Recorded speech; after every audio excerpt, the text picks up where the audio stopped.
Symptoms देखने को मिलेंगे, वो विड्रॉल है। टॉलरेंस का मतलब है needs to increase dose to get desired effect, जो असर आना है, नशा आना है, उसके लिए डोज बढ़ाने की जरूरत पड़ रही है, वो क्या कहलाएगा?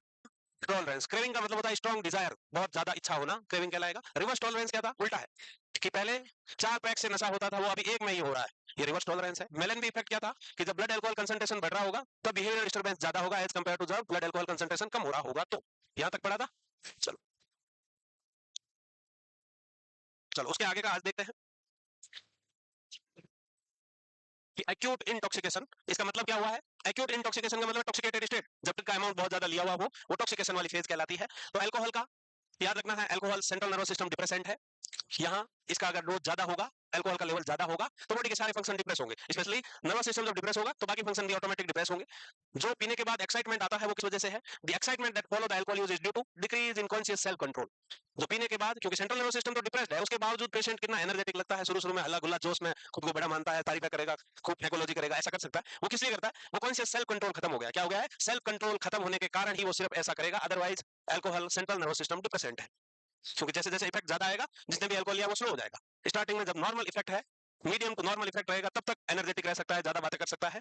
जब लगने लगेगा कि असर ज्यादा हुआ है, उस टाइम सारी एक्टिविटी ऑलरेडी स्लो हो जाती है। गेट इनकोऑर्डिनेटेड गेट हो जाएगा, स्पीच स्लर्ड स्पीच हो जाएगा। इसके अलावा निस्टैगमस देखने को मिलता है, नोशिया वोमिटिंग हो सकता है, कॉन्शियस अवेयरनेस में डिक्रीज हो सकता है, डिसीजन मेकिंग परसेप्शन ये सब अल्टर्ड हो सकता है। ज्यादा पीके देखा कभी? हम्म। नहीं। हम्म। ठीक है ठीक है। हो गया? 2 लाइन लिखे? नहीं लिखेगी क्या आज? अच्छा, स्पीड बढ़ चुकी, मैं भूल गया। तो alcohol central nervous system depressant कहलाता है। इंसान का जो एक्साइटमेंट है वो सिर्फ और सिर्फ सेल्फ कंट्रोल में डिस्टर्बेंस के कारण देखने को मिलेगा। अब इंटॉक्सिकेशन में हमें सिम्टम क्या क्या देखने को मिलेंगे? तो अगर लेवल 20 से 30, ये ब्लड अल्कोहल कंसंट्रेशन है, क्या है ये वैल्यू? ब्लड अल्कोहल कंसंट्रेशन अगर 20 to 30 mg पर डेसीलीटर है, तो इंसान की मोटार एक्टिविटी स्लो होगी, slow down of motor activity. वहीं ये क्वेश्चन आता है लीगल लिमिट ड्राइविंग में कितनी है? तो इतने ब्लड अल्कोहल लेवल तक आप पी के ड्राइव कर सकते हो इंडिया में। इससे कम का लेवल पे आपका चालान नहीं कटेगा, इससे ज्यादा है मतलब चालान कटेगा। और ये वेस्टर्न कंट्रीज में 80 है। कितना? 80, क्योंकि यहाँ पीने के बाद दिखाना है तो पिया हुआ जैसे गाड़ी चलाना है, मजा आएगा, है इसलिए यहाँ लिमिट में ही रखा गया है। इसके अलावा अगर लेवल 30 से 80 होगा तो मोटर एक्टिविटी और सिम्टम्स डिस्टर्ब होंगे, सीरियस होंगे सिम्टम्स। अगर लेवल और बढ़ेगा 80 से 200 होगा, तब इंसान में अटेक्सिया होगा, जजमेंट एरर होंगे, मूड लेबिलिटी होगी। मूड लेबिलिटी का मतलब है मूड स्विंग। इसके अलावा अगर लेवल 200 से 300 होगा तो निस्टैगमस देखने को मिलेगा, स्लरिंग ऑफ स्पीच मिलेगा और एल्कोहलिक ब्लैकआउट्स देखने को मिलेंगे। एल्कोहलिक ब्लैकआउट्स का मतलब क्या होता है? हाँ, एल्कोहलिक ब्लैकआउट्स का मतलब है फुल पिया था पार्टी में बैठ के, है फिर वहां जहाँ खाना खा रहे थे उसी थाली में उल्टियां कर दी, गिर गया चेयर से पीछे यूं गिर गया, किसी को थप्पड़ मार दी, गालियां बकी, फिर वहां गिरा पड़ा रहा रोड पे, वो सब उसको सुबह याद नहीं रहेगा। मॉर्निंग टाइम पे जब पूछा जाएगा कि रात उन्हें क्या क्या कांड किए, वो उसको याद नहीं आएंगे। यही कहलाता है एल्कोहलिक ब्लैकआउट्स। और अगर लेवल 300 से ऊपर होगा, ये सीरियस लेवल है, यहाँ सारे वाइटल इंपेयर्ड हो सकते हैं, डेथ भी हो सकती है। तो लेवल अगर 300 से अबव है, पेशेंट इमीडिएटली हॉस्पिटलाइजेशन चाहिए। यहाँ वाइटल इंपेयर हो सकता है, रेस्पिरेटरी डिप्रेशन हो सकता है, कार्डियक अरेस्ट आ सकता है, सीरियस हाइपोथर्मिया हो सकता है। तो लेवल याद रखने हैं। Legal limit of driving in India is 30 mg per decilitre.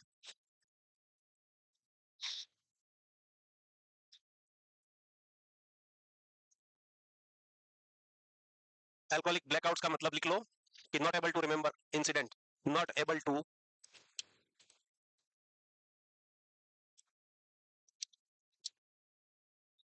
Incidents during heavy drinking. Nystagmus क्या होता है? हम्म। दो तो दिखेंगे, ऐसा नहीं है। निस्टैगमस क्या है?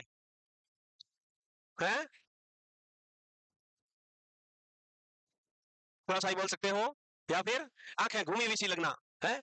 जब आदमी बहुत ज्यादा पिया हुआ है तो उसकी आंखें ऐसे लगती है वो देख इधर, फिर हमको लगता है इधर देख रहा है, किधर देख रहा है, आंखें घूमी हुई लगती है, वो निस्टैगमस है। अटेक्सिया में एबनॉर्मल गेट होगा। स्लरिंग ऑफ स्पीच में कैसा होगा? हाँ, जुबान का लड़खड़ाना, स्लरिंग ऑफ स्पीच है। हल्का तोतला सा हो जाएगा, आज गाड़ी तर भाई चलाएगा ऐसा, है ऐसा हो सकता है। इसके अलावा जजमेंटल एरर देखने को मिलेगा और मूड चेंजेस देखने को मिलेंगे। मूड लेबिलिटी का लाइबिलिटी का मतलब है मूड स्विंग, मूड चेंजेस। और जजमेंटल एरर तुमको पता ही है कि पीने के बाद गाड़ी तरह भाई चलाएगा, तो बाइक चलाने बैठ गया, सामने आ रहा था ट्रक, उसको लगा दो बाइक है, बीच में से निकालूंगा, तो बीच में से निकल नहीं पाया, और उसके बाद वो भाई गाड़ी भी नहीं चला पाया कभी। तो ये जजमेंटल एरर होता है, जज नहीं कर पाएगा कंडीशन कैसी है। हो गया? तो लीगल लिमिट तो याद रह जाएगी। More than 300 is life threatening. अगर ब्लड अल्कोहल कंसंट्रेशन 300 से ज्यादा है, इसका मतलब सीरियस कंडीशन है, इमीडिएट ट्रीटमेंट चाहिए। कब तक होगा भाई, जल्दी करो। नहीं नहीं हुआ नहीं है अभी, हो रहा है हो रहा है, प्रोसेस चालू है।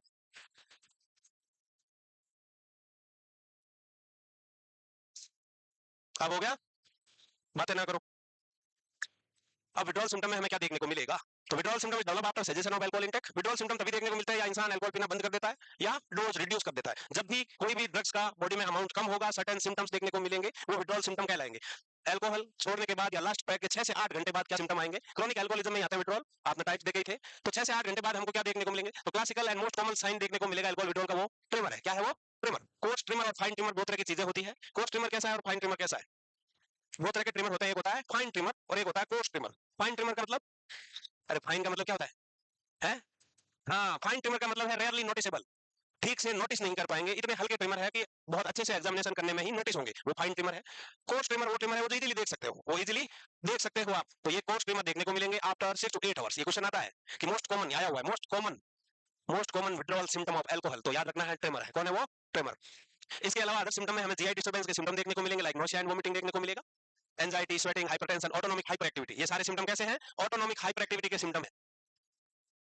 पसीना आना, बीपी बढ़ना, माइटेसिस होना और हार्ट रेट का बढ़ना, ये ऑटोनॉमिक हाइपर एक्टिविटी के सिम्टम्स है। वहीं जैसे ही 12 से 14 घंटे बीतेंगे और तो हमको देखने को मिलेगा अल्कोहलिक हेलुसिनोसिस, और वो हमको होगा ऑडिटरी। ये ध्यान रखना, ये भी क्वेश्चन आता है कि most common type of alcoholic hallucinogens is, तो वहां विजुअल नहीं करना है, वो ऑडिटरी है। कौन सा है? ऑडिटरी। आगे एक और विड्रॉल होगा डेलिरियम ट्रेमेंस, उसमें विजुअल हेलुसिनेशंस होगा। उसमें क्या होगा? विजुअल हेलुसिनेशंस होगा। अल्कोहलिक हेलुसिनेशंस में याद रखना है आपको, ऑडिटरी हेलुसिनेशन देखने को मिलता है और ये विड्रॉल में 12 से 24 घंटे बाद देखने को मिलेगा। हेयर फॉलिकल्स में कितने घंटे बाद भी बेड में? तो दोनों सिम्टम्स याद रखने हैं। हाँ हाँ रुके हुए हैं। 6 से 8 घंटे में हमें मोस्ट कॉमन जो विड्रॉल सिम्टम होगा वो ट्रिमर होगा। वहीं अदर सिम्टम में जीआई डिस्टर्बेंस देखने को मिल सकता है या फिर ऑटोनॉमिक हाइपर एक्टिविटी के सिम्टम्स देखने को मिलेंगे, जिसमें स्वेटिंग है, टेकिकार्डिया है, एंजाइटी लेवल का बढ़ना है, ये सारे सिम्टम, माइग्रेसिस और हाइपरटेंशन वाले सिम्टम देखने को मिलेंगे। वहीं 12 से 24 घंटे के बाद अल्कोहलिक हेलुसिनोसिस में चले जाए तो मोस्ट कॉमन ऑडिटरी होगा, मोस्ट कॉमन ऑडिटरी।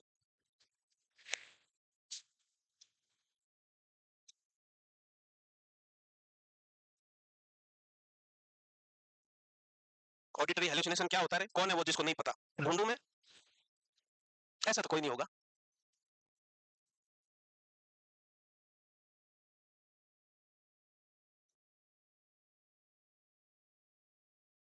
क्या होता है बेटा? ऑडिटरी हेलुसिनेशन क्या होता है?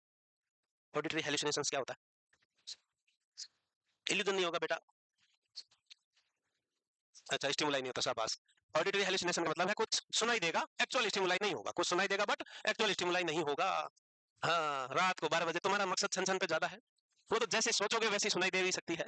हाँ, मंजूरी का फिर छन छन सुनना पसंद नहीं करोगे, अगर वो छन छन मंजूरी का निकल गई तो तुम फिर है हो जाएगा ना सारा मामला। हाँ, मेलोडी है। मेलोडी चॉकलेट खा के मेलोडियस हो जाते हैं।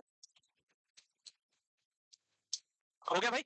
तो क्या याद रखोगे कि लास्ट डोज के बाद या लास्ट पैक के बाद 6 से 8 घंटे बाद हमको मोस्ट कॉमन विड्रॉल सिम्टम जो देखने को मिलेगा वो ट्रिमर है, और ट्रिमर में भी कोस्ट ट्रिमर देखने को मिलेंगे।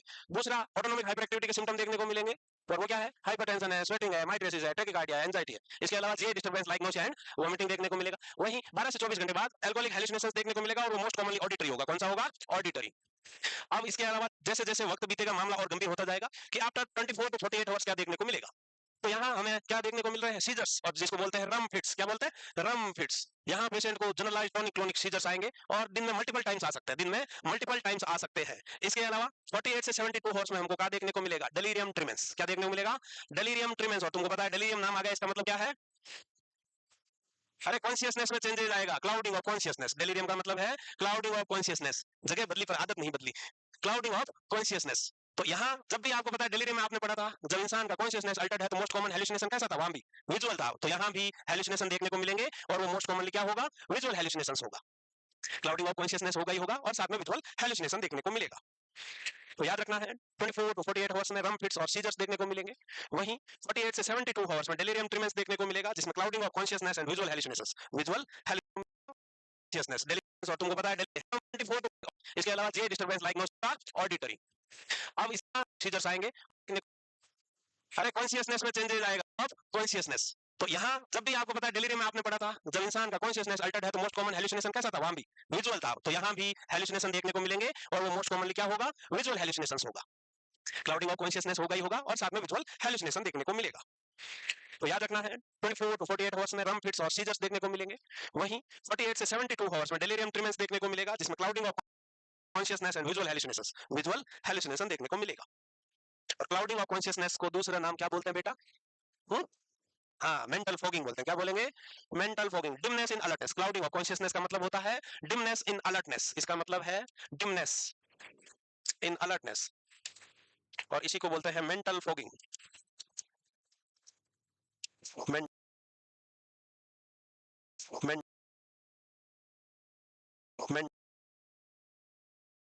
Mental fogging.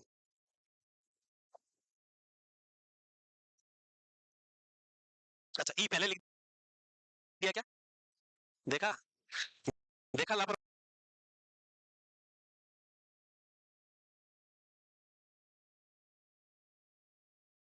को सिस लिखा है, इसे क्या समझ क्या होता है? ऑडिटरी है।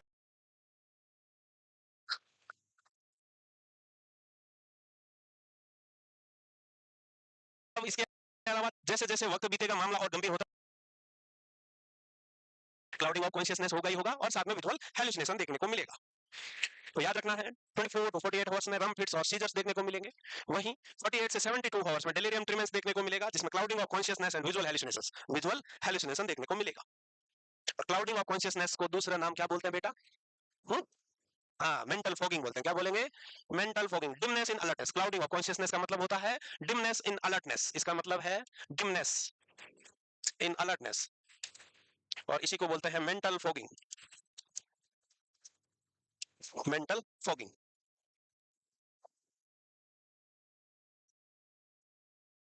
अच्छा, ई पहले लिख दिया क्या?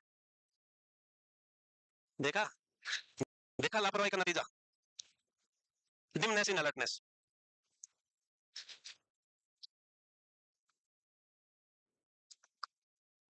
तो विड्रॉल सिम्टम है most common tremors followed by GI disturbance and autonomic hyperactivity. उसके बाद अल्कोहलिक हैलुसिनेशंस में हमको ऑडिटरी हैलुसिनेशन देखने को मिलेगा। क्या देखने को मिलेगा? ऑडिटरी हैलुसिनेशंस। उसके बाद रम फिट्स, क्या है? रम फिट्स सीजर्स है। इसके अलावा डेलिरियम ट्रिमेंस, जिसमें क्लाउडिंग ऑफ कॉन्शियसनेस होगा और साथ में होगा क्या? विजुअल हैलुसिनेशंस होगा। लिख लिया भाई? हम्म। इसके अलावा एक क्रोनिक अल्कोहलिज्म की वजह से होता है माचिफावी बिग्नामी डिजीज। नाम देखो कैसा है।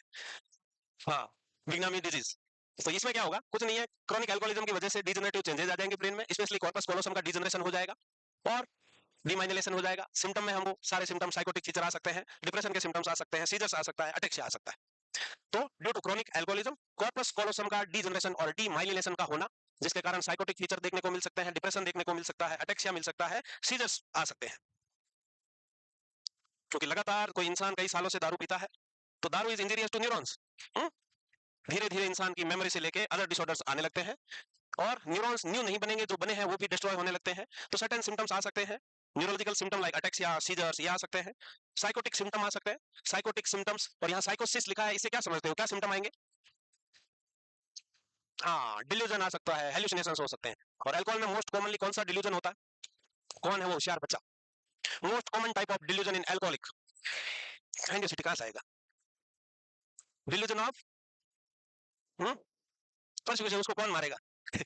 दारू वाले को कौन मारेगा? मेनली पैरानॉइड डिल्यूजन बोलते हैं। सस्पिशियसनेस बढ़ती है, हमेशा अल्कोहलिक को लगता है कि उसका पार्टनर चीट करता है या करती है। जो भी अल्कोहलिक है उसको हमेशा यही रहता है कि उसका पार्टनर लॉयल नहीं है, उसका पार्टनर लॉयल नहीं है। पीने के बाद रोज वही रोला होगा कि तुम धोखा दे रही हो या दे रहे हो, है? ये वाला सबसे कॉमन है, जिसको हम पैरानॉइड डिल्यूजन बोल सकते हैं। पैरानॉइड का मतलब है सस्पिशियसनेस। क्या है? सस्पिशियसनेस, या फिर बोलो तो डिल्यूजन ऑफ इनफिडेलिटी बोल दो। Delusion of infidelity.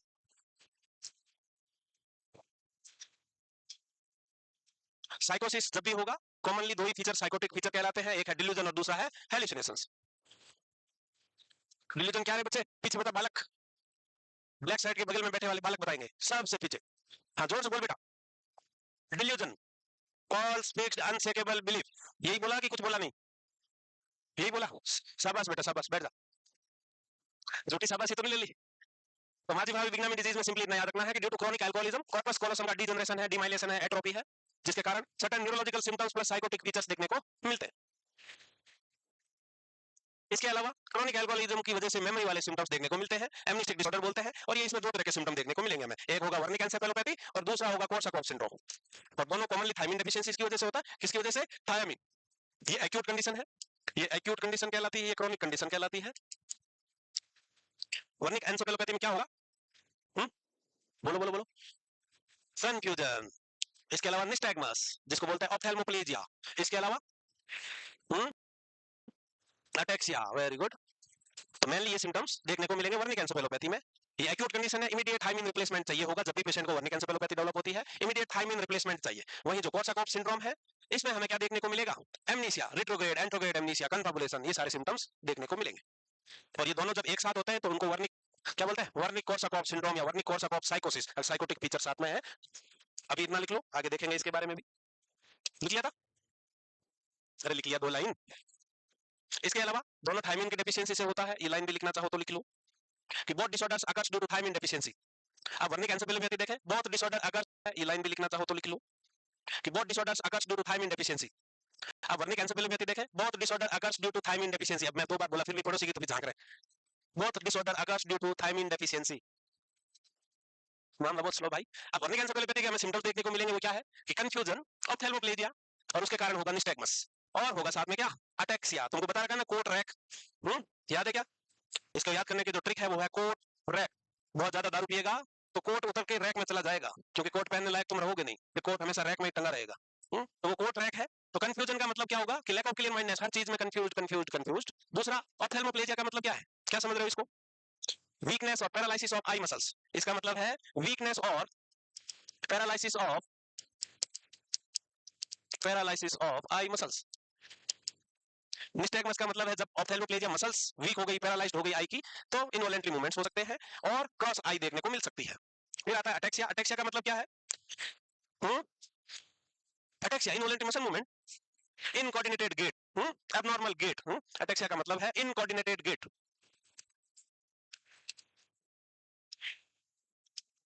इतनी जोर लगा के कौन छींका बे? बल्लू। तो 3 ट्रायड सिम्टम बोलते हैं इसको, वर्निक एन्सेफेलोपैथी थायमिन डेफिशिएंसी से है, एक्यूट कंडीशन है। 3 ट्रायड सिम्टम्स देखने को मिलेंगे, वो है कंफ्यूजन, ऑप्थेल्मोप्लेजिया या निस्टैग्मस दोनों बोल सकते हो, और तीसरा अटेक्सिया है। कौन है रे? हो गया? अरे हो गया बालिके। हो जाता है कोर्साकॉफ सिंड्रोम। इसके जो मेन सिम्टम है वो recent memory, anterograde amnesia, retrograde amnesia और कन्फाबुलेशन। ये मेन कैरेक्टरिस्टिक्स है कि रिसेंट मेमोरी का डिस्टर्बेंस होना, एंट्रोग्रेड, रिट्रोग्रेड, और साथ में होगा कन्फाबुलेशन। अब चारों का मीनिंग मैं तुमसे पूछूंगा और तुम बताओगे। पड़ोसियों से पूछते हुए, पर पड़ोसी भी ऐसे ही है, उनको भी नहीं पता है, फेस फंस गया, हालात नाजुक। बातें ना करो बालक। रिसेंट मेमोरी पता चलेगा? रिसेंट क्या है? अभी रिसेंटली हुआ है, बताओ। है? सेकंड्स वाली नहीं है बेटा। रिसेंट मतलब कुछ घंटे वाली मेमोरी है। कल नाश्ते में क्या खाया था, ये रिसेंट मेमोरी है। वही एंट्रोग्रेड क्या होता है बालक? कौन बालक बताएगा? हाँ, तुम बताओगे। बता दो भाई, एंट्रोग्रेड क्या होगा? कोई बता दो, तुम तीनों में से बता दो। एंट्रोग्रेड का मतलब क्या बेटा? पहले वाली। पहले मतलब किससे पहले? वो एंट्रोग्रेड है। हाँ, बैठो। एंट्रोग्रेड का मतलब है आगे। है, आगे की मेमोरी लॉस हो गई, इसका मतलब क्या है? नई मेमोरी नहीं बनेगी, नई मेमोरी नहीं बनेगी। वही जो रिट्रो है, रिवर्स, रिवर्स मतलब पास्ट। हाँ, रिवर्स मतलब पास्ट। पास्ट मेमोरी का डिस्टर्ब हो जाना क्या कहलाएगा? Retrograde amnesia. वही जो एक वर्ड है कन्फाबुलेशन, क्या होता है बेटा? Filling the memory gap with false memory, fillings the memory gap with false memory को हम क्या कहेंगे? कन्फाबुलेशन कहेंगे। ये लो, कोट रैक आ गया तुम्हारा। ये याद रख सकते हो कोट से, ये याद रख सकते हो रैक से। तो ज्यादा दारू पियोगे तो कोट पहनने लायक नहीं रहोगे, कोट हमेशा के लिए रैक में टंग जाएगा, अलमीरा में बंद हो जाएगा। तो इसलिए लिमिटेड दारू पीना है, अगर पी रहे हो तो वैसे छोड़ देना। हम्म आज से बंद है ना? अरे आज से छोड़ दोगे कि नहीं? कल कभी नहीं आया, जिसने बोला कल। हम्म क्या हुआ है उसका? कल बोला उसका क्या हुआ है? हम्म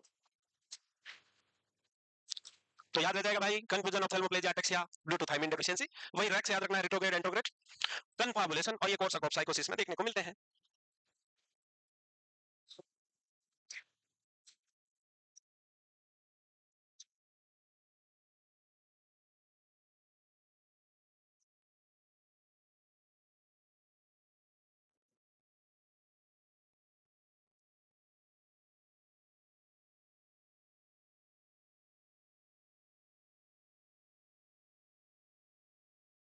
मतलब आज भी घुमा हुआ सा है भाई, सीधा बोले। वो लड़के देख रहे हैं पीछे वाले सब। कोई नहीं, कोई नहीं है। हो गया भाई कोट ट्रैक, ये बाकी है, जल्दी लिखो रे। Wernicke encephalopathy is an acute condition due to chronic alcoholism and due to thiamine deficiency. Thiamine deficiency जिसका मेन सिम्टम देखने को मिलेंगे हमें confusion ऑप्थेल्मोप्लेजिया which leads to nystagmus। इसके अलावा अटैक्सिया देखने को मिल सकता है। वहीं कोर्साकॉफ सिंड्रोम जो है वो क्रोनिक कंडीशन है, और इसमें हमें मेमोरी डिस्टर्बेंस देखने को मिलेंगे, मेनली रिट्रोग्रेड एंट्रोग्रेड। इसके अलावा साथ साथ मेमोरी गैप को फिल करना फॉल्स मेमोरी से, उसको कन्फाबुलेशन कहते हैं। क्या कहते हैं? Confabulation. Fillings the memory gap with false or imaginary memory is known as confabulation. हो गया। अब भैया कैसे मैनेज करेगा? एमनिस्टिक डिसऑर्डर का मैनेजमेंट फिलहाल only amnestic disorder. Wernicke encephalopathy तुरंत इमीडिएट कंडीशन है, बताया थायमिन आईवी देना है, IV thiamine loading dose 500 mg देना है, और वो 2 to 3 डेज तक टीडीएस चलाना है। थायमिन लोडिंग डोज देते ही जो निस्टैगमस होता है वो सबसे पहले डिसअपियर होता है, सबसे पहले करेक्ट होता है। थायमिन डेफिशिएंसी की वजह से जो पेशेंट में ऑप्थेल्मोप्लेजिया और निस्टैगमस हुआ है, वो थायमिन की डोज देते ही सबसे अर्लीस्ट सिम्टम टू इंप्रूव होता है, earliest symptom to improve, followed by 250 mg देना है नेक्स्ट 3 to 5 डेज, उसके बाद 100 mg टीडीएस दे सकते हो। इसके अलावा आपको याद ही होगा कि never give glucose before thiamine in the thiamine deficient person. अब बताओ क्यों? हाँ, रिपीटिंग सिंड्रोम याद नहीं है? क्या हो रहा था वहां कि ग्लूकोज और carbohydrate is the major source of energy है, कैलोरी है। तो एल्कोहलिज्म में ऑलरेडी थायमिन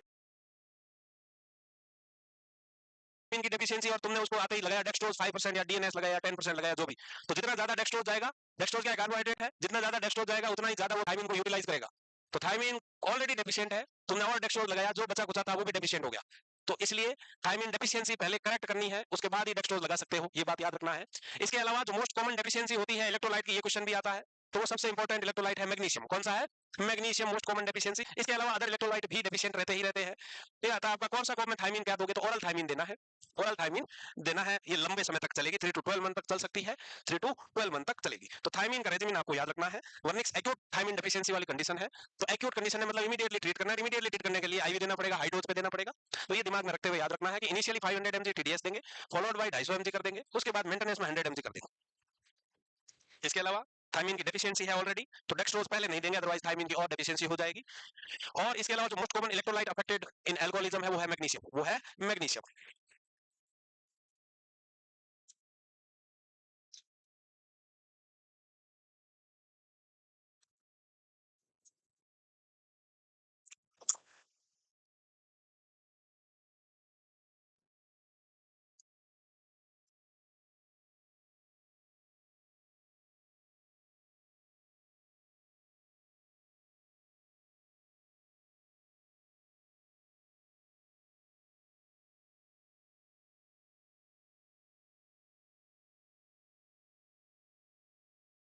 ट्रिमर के साथ जीआई डिस्टर्बेंस हो सकता है, ऑटोनोमिक हाइपर एक्टिविटी के सिम्टम्स देखने को मिलते हैं। एल्कोहलिक हेलुसिनेशंस में ऑडिटरी हेलुसिनेशंस होगा, उसके बाद रम फिट्स हो सकते हैं, यानी कि सीजर्स आएंगे। इसके अलावा डेलिरियम ट्रेमेंस हो सकता है, जिसमें क्लाउडिंग और कॉन्शियसनेस साथ में विजुअल हेलुसिनेशंस देखने को मिलेगा। ये सब कंडीशंस याद रखनी है। इसके अलावा जो एमनेस्टिक डिसऑर्डर है, Wernicke encephalopathy plus Korsakoff syndrome, Wernicke's acute condition है जिसमें कंफ्यूजन, निस्टैगमस और अटैक्सिया देखने को मिलेगा। वहीं क्रॉनिक कंडीशन है जो कोर्साकॉफ सिंड्रोम है, जिसमें मेमोरी डिस्टर्बेंस है, एंट्रोग्रेड, रिट्रोग्रेड एंड कन्फाबुलेशन देखने को मिलेगा। थायमिन रिप्लेसमेंट बहुत जरूरी है। एक्यूट वाले में thiamine loading dose 500 mg TDS देंगे, फॉलोड बाय 250 बीडी दे देंगे, उसके बाद मेंटेनेंस में 100 चला देंगे। वहीं एल्कोहलिज्म को असेस करने के लिए हमें क्या करना है? असेस करना, इसमें क्वेश्चन आता है, ध्यान रखना है, एज क्वेश्चनर, इसमें क्वेश्चन बनता है। इसके अलावा the most sensitive and specific biomarker for alcoholism, ऐसा क्वेश्चन भी आता है, तो वो है कार्बोहाइड्रेट डेफिसिट ट्रांसफेरिन, जिसको सीडीटी बोलते हैं, लिवर में प्रोड्यूस होता है, और ये most specific and sensitive to alcoholism है। क्रोनिक एल्कोहलिज्म, और जब लिवर डैमेज करेगा तो इसका लेवल बहुत ज्यादा बढ़ जाएगा, और नॉर्मली ये बिलो 60 mg होता है। एल्कोहलिज्म में ये बड़ा हो सकता है according to damage of liver. इसके अलावा जीजीटी है जो गामा ग्लूटाइल ट्रांसफरेज है, इसका लेवल भी बढ़ा हुआ मिलेगा। एक स्केल होती है ऑडिट स्केल, ऑडिट का नाम है alcohol use disorder identification test है। दूसरा एमसीवी इंक्रीज देखने को मिलेगा। एमसीवी क्या है? Mean corpuscular volume.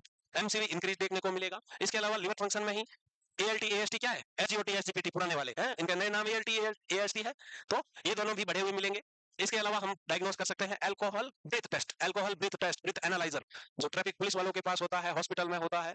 यहाँ उसमें फूंक मारने से उसमें लेवल पता चलता है, तो अल्कोहल का लेवल पुलिस वाले उसी से पकड़ते हैं मोस्ट ऑफ। इसके अलावा एक जो स्केल है स्क्रीनिंग टेस्ट, उसका नाम है मिशिगन अल्कोहल स्क्रीनिंग टेस्ट, जिसको शॉर्ट में बोलते हैं मास्ट टेस्ट। क्या बोलेंगे? मास्ट टेस्ट। तो दो स्क्रीनिंग टेस्ट याद रखना, एक ऑडिट और एक मास्ट। इसके अलावा अल्कोहल ब्रीथ टेस्ट करते हैं, और जो इंपॉर्टेंट चीज है वो है केज क्वेश्चनर। अल्कोहलिक प्रॉब्लम को फाइंड आउट करने के लिए चार क्वेश्चन है CAGE questionnaire. C stand for cut down, A stand for annoyed, G for guilty and E for eye opener drinking.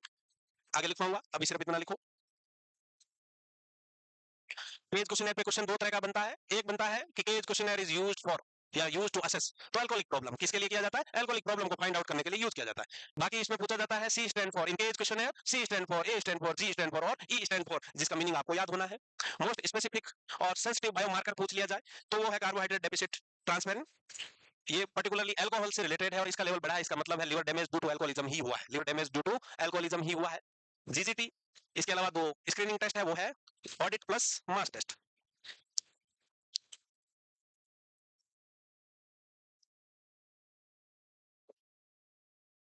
कौन गिरा रे?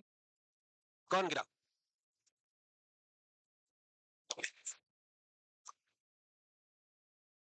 राहुल के पीछे नहीं पड़ना है भाई। हाँ, कोई दूसरा टारगेट ढूंढो।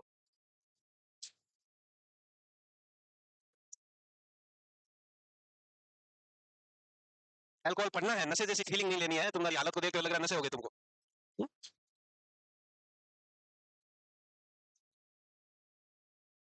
आज कुछ कम है कि ऐसे ही लग रहा है? दिवाली मनाने निकल लिए क्या?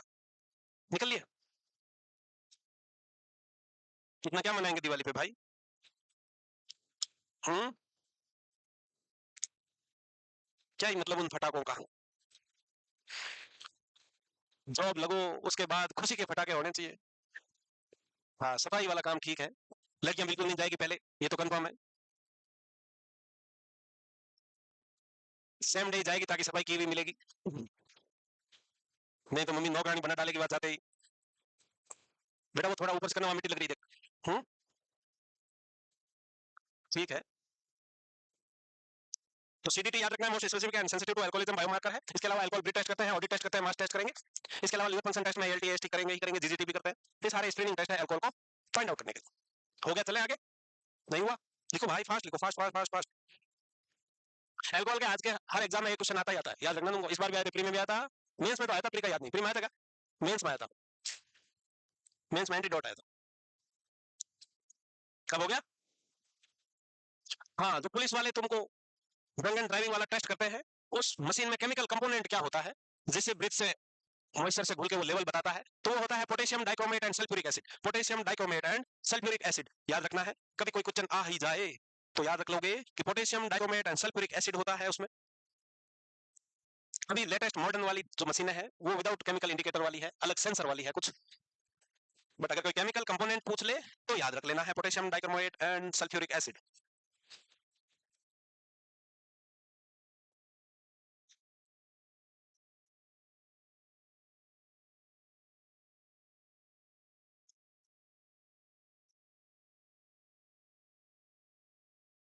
केज क्वेश्चन है, केज जिसमें C stand for cut down. C stand for cut down का मतलब है कि क्या आपने कभी ऐसा सोचा कि अब छोड़ दूंगा, बंद कर दूंगा, कम कर दूंगा? ये कट डाउन कहलाता है। A stand for annoyed feeling. Annoyed feeling का मतलब क्या होगा कि लोगों ने आपको सजेशन दिया या आपकी अल्कोहलिक ड्रिंकिंग हैबिट्स के बारे में बात करी तो आपको बुरा लगा, क्या गुस्सा आया क्या आपको? वो अनॉयड फीलिंग है। जी स्टैंड फॉर गिल्टी, कि आपको पीने के बाद या फिर नेक्स्ट डे या कभी भी ऐसा फील हुआ है कि क्यों ही पीता हूँ, नहीं पीना चाहिए, अंदरूनी गिल्ट फील हुई क्या? और E stand for eye opener drinking है, कि सुबह उठते ही पानी से कुल्ले की जगह दारू से किया क्या, तो ये आई ओपनर ड्रिंकिंग है। तो आप बताओ, तुमने कभी ऐसा सोचा कि कम कर देंगे? सोचा? नहीं?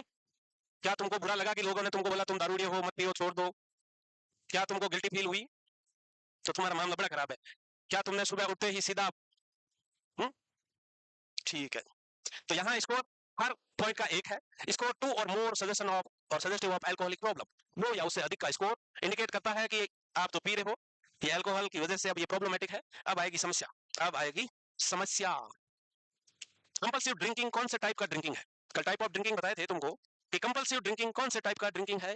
पन्ने ना पलटो। बताओ बेटा बताओ, कौन से टाइप का ड्रिंकिंग है? Very good. कौन सा? एप्सिलॉन। कौन से टाइप का ड्रिंकिंग है? एप्सिलॉन, जिसमें डिप्सोमेनिया है। जिसमें क्या है? Dipsomania, compulsive drinking. इसके अलावा कोई आग लगा के भाग जाता है, उसको क्या कहते हैं बेटा? पायरोमेनिया कहते हैं। क्या कहते हैं? कोई बहुत झूठ बोलता है, मुस्कान झूठी है।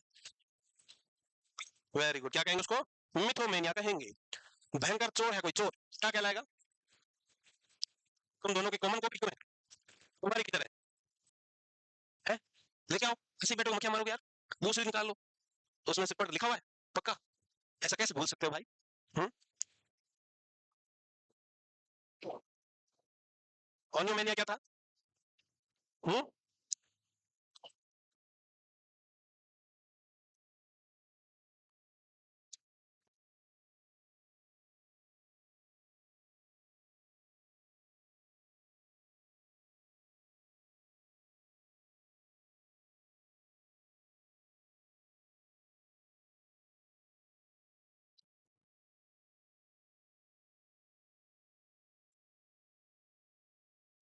Phrase questionnaire is to assess alcoholic problem. ये क्वेश्चनर है एक तरह का, जिसे अल्कोहलिक प्रॉब्लम को फाइंड आउट करना है।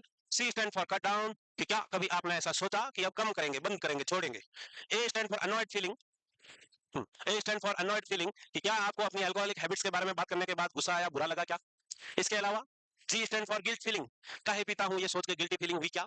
या फिर आई ओपनर ड्रिंकिंग, सुबह उठते ही भूखे पेट पी क्या? इसको क्या कहेंगे? आई ओपनर ड्रिंकिंग। इसको टू और मोर इंडिकेट्स अल्कोहलिक प्रॉब्लम। कितना स्कोर आया बेटा? कितना आया? 4 आया। मामला गंभीर है बेटा। हम्म? हो गया लिखे? याद भी करना है। हम्म। तुम नहीं बोलेगा? अबे तुम नहीं बोलेगा। Male started drinking alcohol at the age of 20 years, presently taking 3 quarter daily over 30 years, complains that now he got kick in 1 quarter. Withdrawal, Melanie, reverse और cross. पहले 3 पौवे पीता था, 3 क्वार्टर्स, अभी एक से ही मामला सेट हो रहा है, अभी एक से ही होने लगा है, इसका मतलब है रिवर्स टॉलरेंस है। लिवर ने बोल दिया मालिक बस करो अभी, वरना मर जाएंगे। वही मेलन वाला है कि ब्लड अल्कोहल कंसंट्रेशन जब बढ़ रही होगी तब बिहेवियरल प्रॉब्लम ज्यादा होगी। विड्रॉल, जब बॉडी में सब्सटेंस का अमाउंट कम होता है तो विड्रॉल कहलाता है। क्रॉस टॉलरेंस कुछ नहीं होता। हमारा फॉर्मूला याद रखना, ये भी क्वेश्चन आया हुआ है कि ब्लड अल्कोहल को बॉडी में सब्सटेंस का अमाउंट कम होता है तो विड्रॉल कहलाता है। क्रॉस टॉलरेंस कुछ नहीं होता। हमारा फॉर्मूला याद रखना, ये भी क्वेश्चन आया हुआ है कि ब्लड अल्कोहल को असेस करने के लिए ऐसा आया हुआ है, Widmark formula is used to assess. Widmark formula is used to assess, तो याद रखना है ये ब्लड अल्कोहल कंसंट्रेशन को असेस करने का फॉर्मूला है। ब्लड अल्कोहल कंसंट्रेशन को असेस करने का फॉर्मूला है। बीएससी देखते हैं इसमें, और बीएससी का मतलब है ब्लड अल्कोहल कंसंट्रेशन।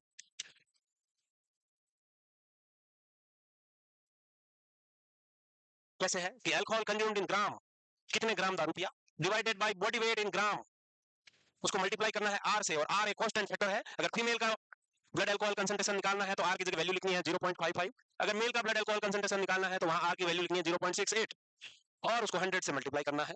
तो याद रखना है, फॉर्मूला याद रहे ना रहे, इतना जरूर याद रखना है कि विडमार्क फॉर्मूला ब्लड अल्कोहल कंसंट्रेशन को निकालने का फॉर्मूला है। इतना तो याद रह जाएगा। बाकी फॉर्मूला भी इजी है कि alcohol consume in the gram divided by body weight in gram, weight को केजी से ग्राम में बदलना है।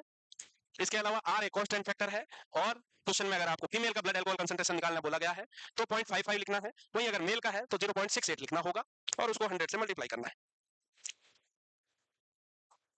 तो Widmark formula is a formula used to assess blood alcohol concentration. कितने ग्राम दारू पिया, बॉडी का वजन ग्राम में कितना है, कांस्टेंट फैक्टर लिखना है और 100 से मल्टीप्लाई करना है। ठीक है? याद रह जाएगा क्या या नहीं? नहीं रहेगा? हो गया था या नहीं? अरे बोलो हाँ कि ना यार। आप देखते हैं मैनेजमेंट कैसे करेगा भाई। सबसे पहले करेंगे डिटॉक्सिफिकेशन। यही क्वेश्चन, डिटॉक्सिफिकेशन का मतलब क्या है? कि डिटॉक्सिफिकेशन का मतलब कोई बॉडी से टॉक्सिन निकालना नहीं है। डिटॉक्सिफिकेशन का मतलब विड्रॉल सिम्टम को ट्रीट करना है। क्या करना है? विड्रॉल सिम्टम को ट्रीट करना है। तो detoxification means treatment of withdrawal symptom, treatment of withdrawal symptoms याद रखना है। अब विड्रॉल सिम्टम को ट्रीट करने के लिए ड्रग ऑफ चॉइस क्या है, ये फिर से क्वेश्चन। तो ड्रग ऑफ चॉइस